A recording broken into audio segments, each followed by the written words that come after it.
In this second session with Joel, Molen Lesh continues to successfully navigate the minefields with this highly defensive and angry client. Notice again how he pays such close attention to what's happening in the room between Joel and himself, and how he skillfully links that with the interpersonal difficulties that Joel is having in his life, particularly with his wife, whom he is currently separated from. It's really delicate work.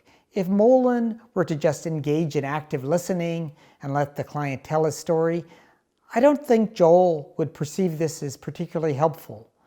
Molen instead directly addresses the issues that Joel is dealing with, pays attention to how Joel responds, reflects that back to him, and also judiciously shares his own reactions in a transparent manner.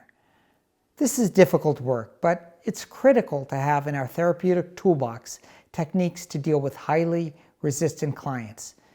If you want to improve your skills with similar clients, I'd urge you to watch both the first and second sessions with Joel at least a couple of times.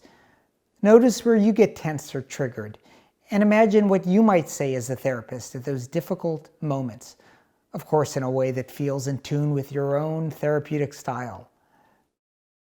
Good to see you again. There's a lot that I want to ask you about. But before I do that, I want to ask you how you felt about the last meeting and about coming back to today's meeting. I thought about it. You know, it was different than I expected, so it was okay to come back for sure. Can you tell me the ways in which it was different than what you expected? You know, I didn't really feel like a bag of shit talking about all this stuff, right? And I guess I was different than I expected. I guess, you know, with the response that you had was, I guess, different than I expected. Yeah, I want to think about that.